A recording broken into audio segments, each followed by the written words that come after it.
Suciu, was a United States Marine Corps from 1965 through 1971. Was born in Canton, Ohio, 1942, April 15th, tax day. I come from a working class family. My grandparents all came from Europe. My father worked at Republic Steel, and my mother worked for her entire life at Timken Roller Bearing Company in Canton, Ohio. My father was the first person in his family to graduate from high school, and for the most part, the family association came from Romania, Hungary, Austria, and Italy. Did your father serve? Did any of your other family members serve?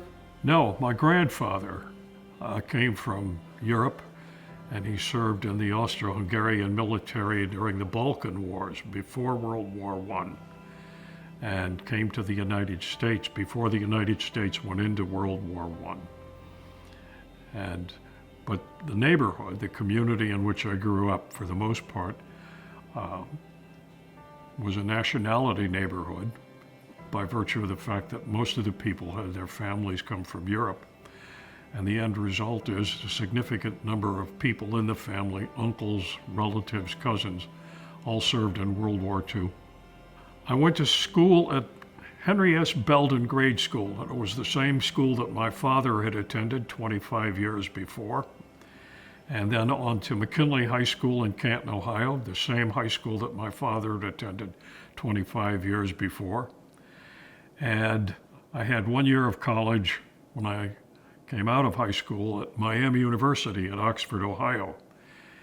And then I went to work, the steel mill, etc., for a period of time until the war came, till Vietnam. And then it was the United States Marine Corps for me. So you didn't hold any other jobs prior to your service? I was a lifeguard, and I was a caddy, and I did odds and ends. I turned 23, and it was apparent that if I wasn't in college, I was no longer going to have the 2S rating. And so I thought it was probably wiser to enlist than wait for the draft. And because I hadn't completed college, my assumption was that I'll be in the infantry, and if that's where I'm going, then I'd like to be reasonably well trained, and I thought the Marine Corps was probably the best direction for me. So you decided to join because you didn't want to get drafted? I didn't want to get drafted, and I was correct. I wound up in the infantry. A girl that I had dated in college for a while sent me a really nice letter while I was in boot camp, saying that she had met somebody else that she was serious about. So the notion of a Dear John letter really didn't have a big impact on me. But no, I didn't leave anyone behind. Just out of curiosity, out of all the branches in the military, why the Marine Corps? I think I was older, for one thing. I was in my early 20s. And I made the assumption if Vietnam was in the future, I'd like to be reasonably well trained. And I had the feeling that the Marine Corps was probably the best place for that. And I didn't have any particular enthusiasm about the dress blue uniform or any of that. And I think probably what went through my mind is, can I stand up to this? Can I be successful in this? And it's generally considered a tougher branch of the service. So that's what drew me in. Went through basic training at Marine Corps Recruit Depot San Diego, and from there to Infantry Training Regiment at Camp Pendleton. And from there was 30 days at home on leave and straight to Vietnam. California was very interesting. It's warm and it's pleasant. I went through boot camp in February, so it wasn't terribly cold. Infantry training at Camp Pendleton was more demanding, I think, than boot camp was, because Camp Pendleton is on the ocean. It's very hilly and rocky. It's quite a distance from San Diego.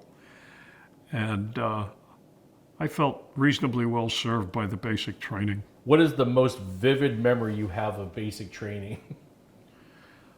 I think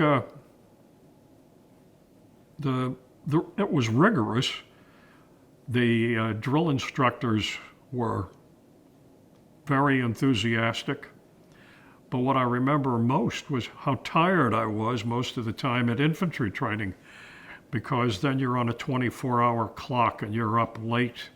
You don't get much sleep. There are night programs, night situations. I had been a swimmer in high school and in college, and I stayed in reasonably good physical condition. The running didn't seem to bother me, or the calisthenics, but it was demanding, of course. What was the worst part? I mentioned I had been a swimmer, and taking the swimming test was not a problem. But there were other Marines who had a problem with it, and periodically they'd give me somebody else's dog tag and tell me, go and take the swimming test again and don't look too good at it. And that was always humorous. Did any one particular drill instructor or any of your other instructors stand out, and if so, why? All of them. Hatton, Giles, Smith, and Gray. They were all Korean War veterans. Gray was a staff sergeant, Giles was a sergeant E5, Smith and I'm trying to remember, Hatton, Gray. Smith and Giles were both corporals, and they were the most squared away Marines that I'd ever come across. But rank was very slow in the Marine Corps at that time. And despite the fact that they were probably very, very good in terms of their capacity and their professionalism, they weren't making rank that fast. It went a lot faster once I got to Vietnam, for the simple reason that guys were getting bumped off. And so you went up in rank pretty quickly. So obviously your first assignment after basic, you said you had like a 30-day stint, and then you went straight to Vietnam. I came home, and I had 30 days at home with my folks. And it was kind of humorous because my father decided to paint the house. And so I had to help him paint the house. And I asked him, why did you wait until I came home from boot camp? And of course he joked with me and said, well, you might get bumped off in Vietnam and I wouldn't have anybody to help paint the house. He had a good sense of humor. Did you receive any specialized training before you went off to Vietnam? No, infantry training.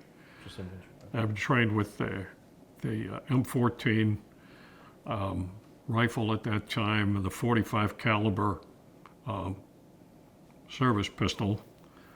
We were given familiarization with weapons from World War II, the M1, the Browning automatic rifle, which was automatic, the 30 caliber air-cooled machine gun, the 30 caliber water-cooled machine gun. And the reason we got the familiarization was all of those weapons were being given to the Vietnamese while we were using the most modern of the American arsenal.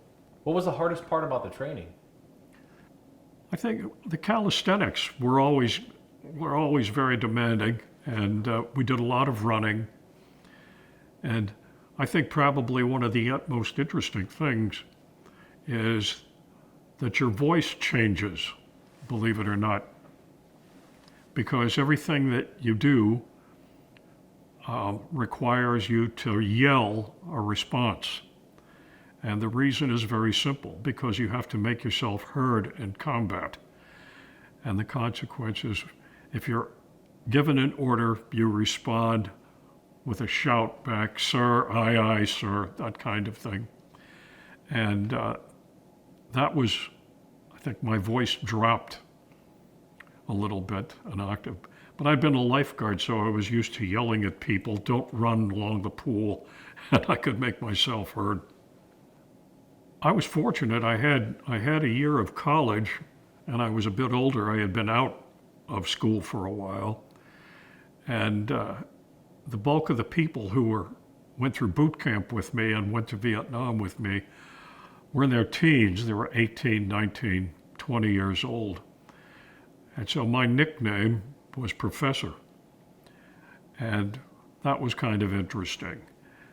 And the general level of youth in the Marine Corps, there were youngsters from all over the United States, everything from cities, towns, farms, etc.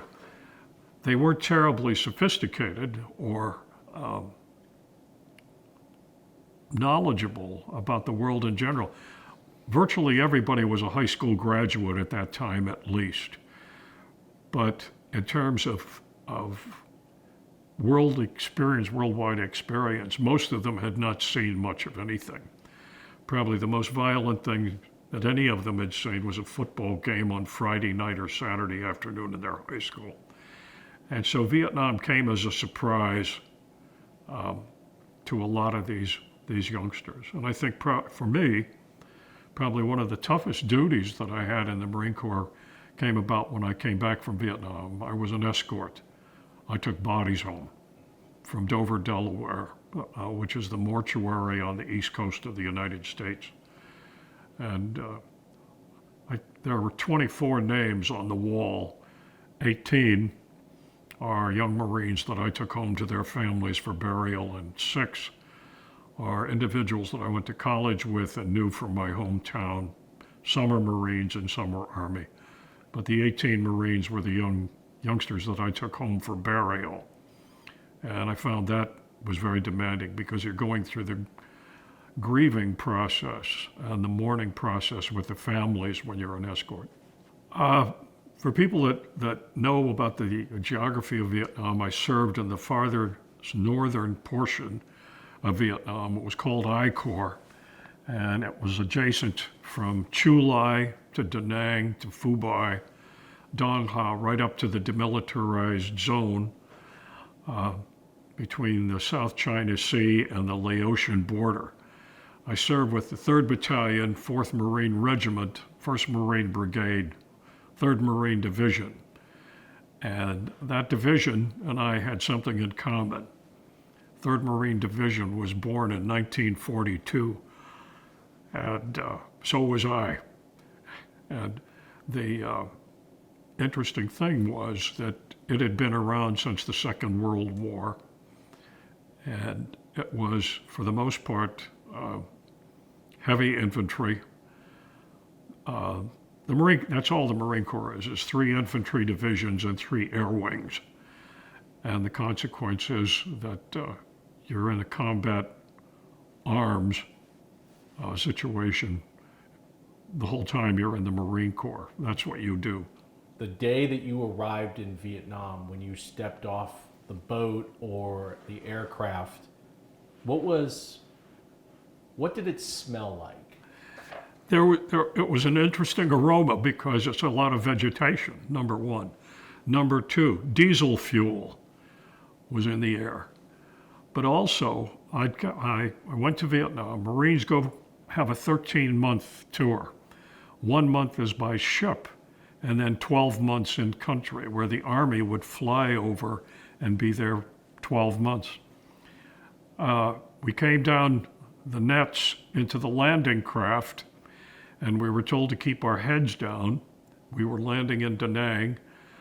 There were aircraft off in the distance strafing and bombing in the hills.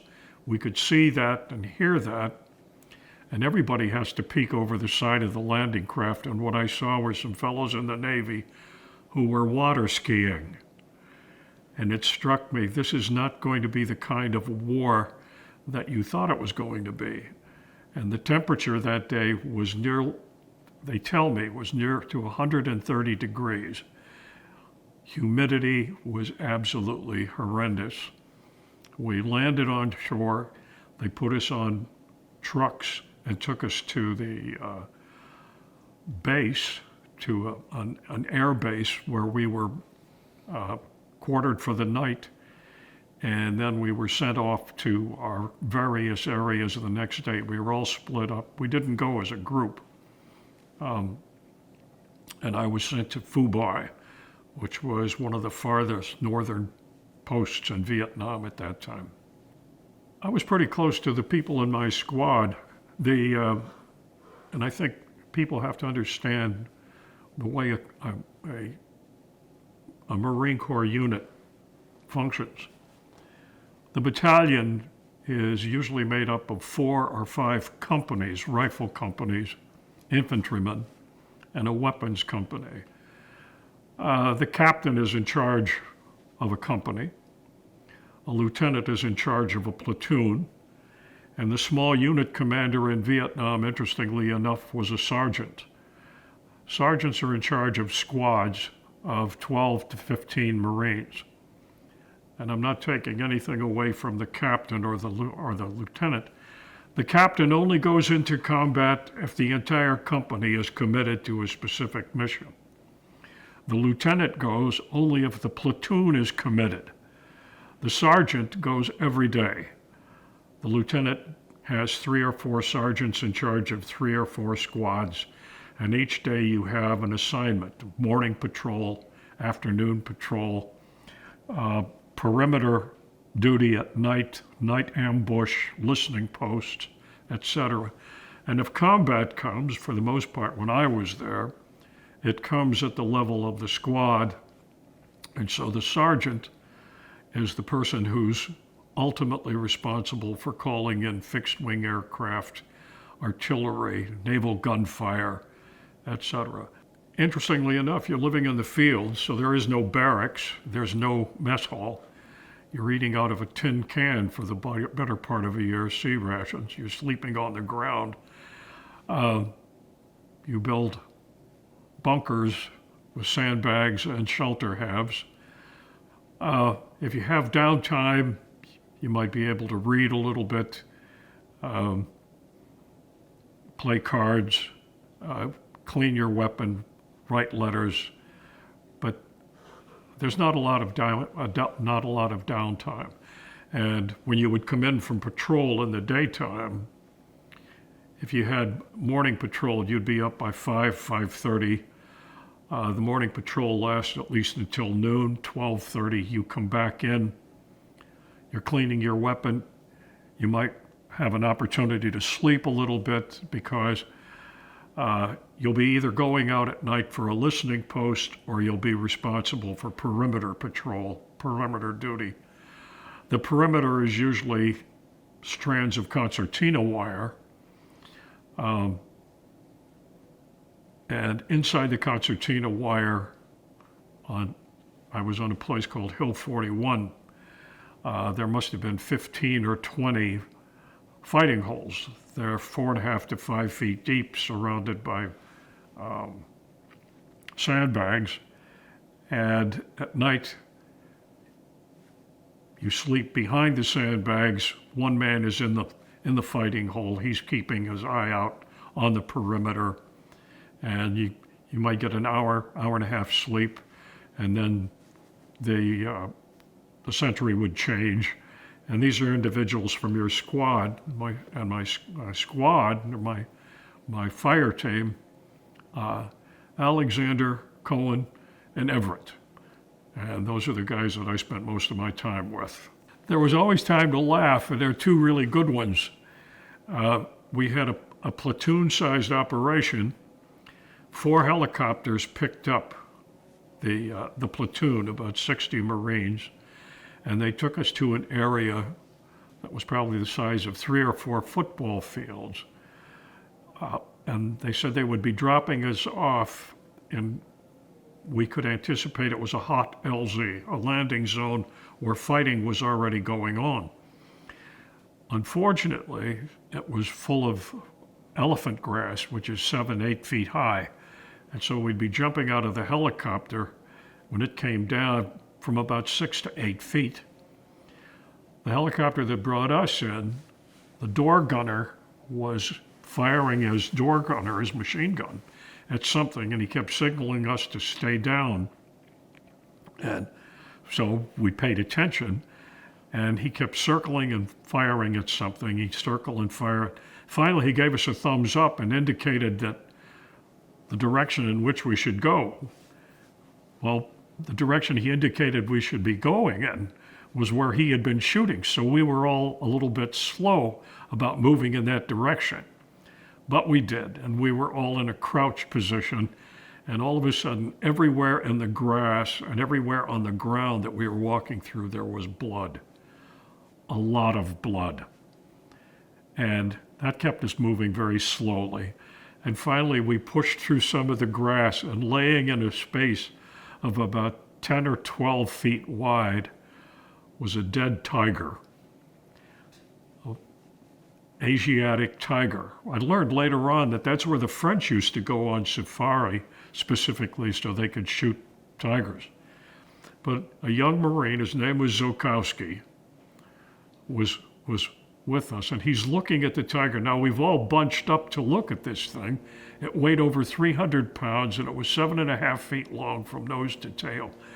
They came with a helicopter and hauled it away, but Zokowski looked at me and looked at everybody else and said, "There's a lot of dangerous stuff in this country. A guy could get hurt over here because nobody thinks about being eaten by a tiger." I think probably one of the funnier ones was an actual combat story. We had set up a perimeter, and this was close to Da Nang, and we had wire, and we had the roadway crisscrossed with wire, so people couldn't come into that particular area. And at about 12:30 or 1 o'clock at night, all of a sudden, we heard a machine gun go off and an explosion, and then complete silence. And as dawn came, we were looking down the roadway beyond our wire, and there were 3 dead Vietnamese. And when we went out to see what had happened, it was apparent that what had occurred was one of them had a hand grenade, one of them had an automatic weapon, and one had a satchel charge, which is about 19 pounds of explosive. The fellow with the hand grenade dropped it by accident. It blew up. The fellow with the automatic rifle pulled the trigger and shot both of the other fellows in the back, but got blown up with the hand grenade. And the first sergeant came out and took a look at the bodies and just shook his head, looked at us and said, "Amateurs." And everybody's looking at that. And those are the kinds of things that will indeed draw a laugh. Did you receive any promotions? And if you did, you want to talk a little bit about them? I went up through rank pretty quickly. I made PFC out of boot camp, and I arrived in Vietnam, and I had qualified with a weapon, and they needed an automatic rifleman, and so they put a selector switch on my rifle, and in a few months I made Lance Corporal, and then I was promoted to Corporal as I was coming closer towards the end of my tour, and then I was promoted to Sergeant, and I had a squad, and I had responsibilities, and things like that was interesting, because I'd mentioned, because I had a year of college, they always referred to me as professor. My lieutenant, by the name of Lieutenant Healy, was from, I believe he was from Delaware, and he and I were approximately the same age. We had both been to college, etc. And one evening in Dong Ha, there's no light pollution. Everything is just as black as it can be. The planet Venus is so bright that it casts a shadow. And the radio crackled, and somebody asked, "Is that an aircraft coming in, or is it a flare?" And I looked and I recognized it. And I said, "It's the planet Venus. She's coming up at this time of year as an evening star, and she'll cross the sky." The radio crackled again, and it was Lieutenant Healy, and his comment was, "If the astronomy tutorial is over, Professor, perhaps we can get back to the business of war." Things like that happened with a degree of frequency that was pretty funny. What was the best part of your service experience? The camaraderie with the other Marines. A really good friend that had been in Vietnam at the same time, and we got together when we were both wounded at approximately the same time. We both wound up in the Navy hospital, in Philadelphia. His name was Jim Bateman, and he was a very good friend. And later on, he went back to Vietnam for another tour. He was killed in Vietnam in May of 1969. I mention that because you remember the people you served with and the people that you had an association with. And Bateman and I had talked about what we were going to do when we left the Marine Corps. And we were going to go back to college. We were going to do all the kinds of things that we should have done before we went into the Marine Corps. And I was fortunate. The things that we had talked about, I achieved. I did go back to college. I never bought a college ring until I was in graduate school at the Citadel in South Carolina. I did go back to college when I came back to the United States, but I never bought a college ring until the Citadel. And at the Citadel, the rings are all the same. I'll show you this. That's the ring. And on the inside of the ring, because all the rings are the same, you put your name and your degree.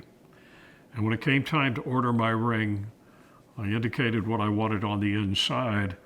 And a few days after I sent in the order, I got a call and they said, "Nobody's ever done this before. Is this what you want on the inside of your ring?" And the inside of my ring says Sergeant J.A. Bateman, USMC, KIA, May 1969, Vietnam.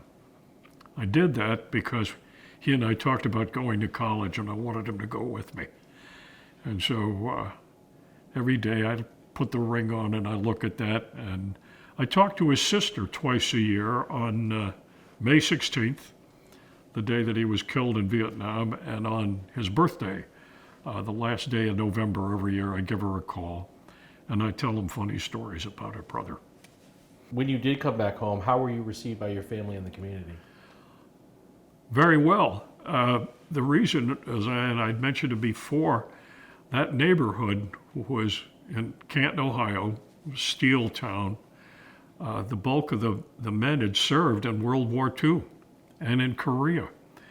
And the local press came and asked questions, and they said, "What did you miss most while you were in Vietnam?" And I remembered an ice cream shop that I'd visit after a high school football game. It was called Taggart's.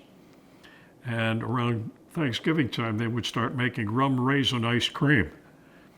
And I mentioned that. The newspaper put that in, and the next day, a station wagon pulled into my parents' driveway with a 5-gallon jug of rum raisin ice cream. And my mother immediately put it in the freezer. And that was, people called. It's a nationality neighborhood, nationality community. And people were calling because we had lived there for a long time, welcoming me back, talking to my parents, et cetera, and so forth, and wishing us well. I never had any bad experience coming through an airport, whether I was in uniform or not. I was pretty well received by my hometown. How did your military service experience, your overall experience, affect your life? I several ways. And you could see it here at the museum because there are 3 or 4 of us that are Marines. And people will say, "Were you in the service?" And the immediate response is, "I'm a Marine. I'm a Marine forever." The camaraderie, that's part of it. Taking seriously what has to be taken seriously and working your way through it had an impact. I think it's easy enough to face some sort of an adversity and say, "Well, I don't really need this. I shouldn't have to put up with this." But what you do is you say, this is what's expected of me, this is what I'm going to do, and you do it. And I think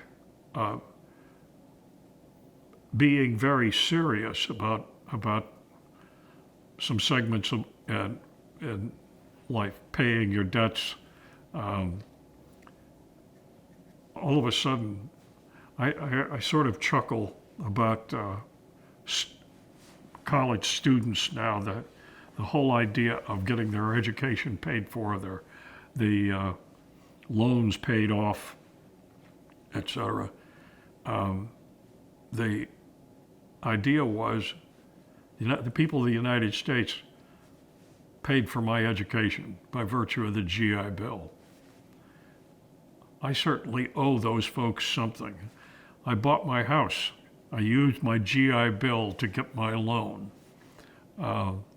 I got banged up in Vietnam, got wounded a couple of times. The VA takes care of my medicine, takes care of my hearing aid, takes care of my glasses, et cetera, and so forth. I'm not sure who's responsible for all of my benefits, but if I could find them, I'd kiss them. And I think what happens, you start taking your citizenship a lot more seriously. There are responsibilities that you have, and you never forget that you are a United States Marine. And I think it's tougher having been a Marine when you're out of the Marine Corps. People expect more from you. There's a picture here to my left of Colonel Barnum.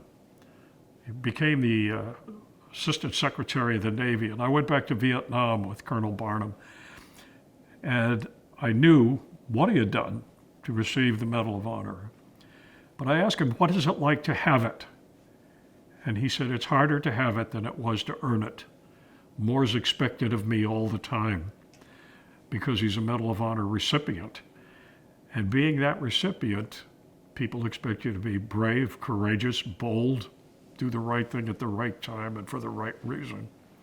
And I think to some extent, people say, oh, you were a Marine, and that means they expect something from you above the average. You know, you think about the United States and what we are, where we've come from, and it's a pretty good place. Was it worth defending? Yes. I can't say that every war has fought for the best of all possible reasons. But, you know, the fact of the matter is, I sort of chuckle about Vietnam, because the wrong war, wrong time, wrong place, etc. That may all be true, but the fact of the matter is, when I was at that particular point in time, there was a 6-year military obligation, period. Period. You were either going to serve in the military, you were going to serve in the reserves, you were going to sign up for the draft when you were 18. And on my 18th birthday, I went to the post office and I signed up for the draft. And I had to chuckle, but when I was in the Marines, 2 fellows who were in my outfit came from Canada. They were Canadian citizens. They came to the United States and joined the Marine Corps. And there were also individuals who I knew, one who jumped the border and went to Canada and sat the war out up there. How did I feel about that? It didn't have an impact on my association with his family or with him. He came back later on. But it struck me that you have an obligation, you have a responsibility, and you either live up to it or you don't. And I think what the Marine Corps did, as much as anything, was remind me what a great country I live in. Things that I remember, and two that come to mind. I had been wounded And I was brought back to the United States, and was going to spend 3 months in the Navy hospital in Philadelphia. And we flew into Philadelphia from California, from Vietnam to the Philippines, from the Philippines to Hawaii, from Hawaii to California, California to Fort Benjamin Harrison in Indiana, and then finally the last flight brought me to Philadelphia. And there was a youngster in a cot next to mine, and we were looking out the window at Philadelphia. And this kid was from West Virginia. He had never seen anything higher than a two-story barn in West Virginia. And he was really enthusiastic about seeing the buildings as we landed at the Philadelphia airport. And they taxied us way out, a long way from the terminal. And there were these buses waiting for us. And they took our stretchers and put us into the buses. And as they did that, they rolled down the metallic Venetian blinds on all of the windows. And the kid from West Virginia, 18, 19 years old, he said, "Don't they want us to see Philadelphia, Sarge?" And I said, "You'll have plenty of opportunity to see Philadelphia." He said, "Why are they closing the windows?" They didn't want Philadelphia to see us. We were all banged up.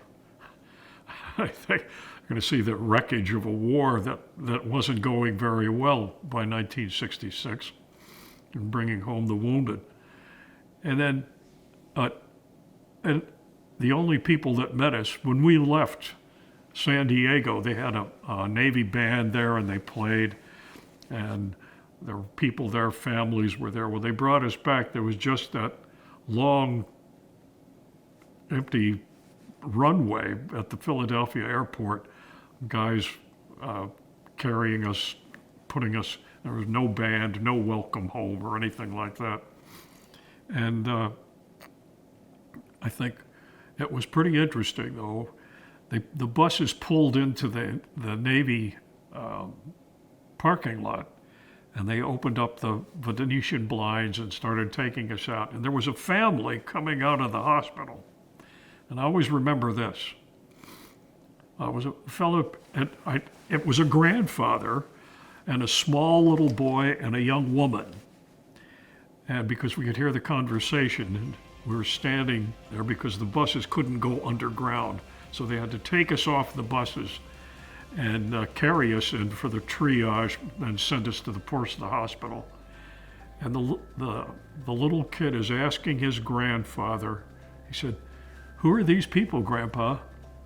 And the old gentleman said, "These are Marines like your daddy. And they're coming back from combat in Vietnam." And so these folks couldn't cross the street because we were in the way. And the old gentleman, obviously a veteran, came to attention. And he gave us a salute. The kid from West Virginia tried best he could to sit up on his stretcher and return the salute. Somebody knew who we were, and they actually cared about it, and they wanted to welcome us home.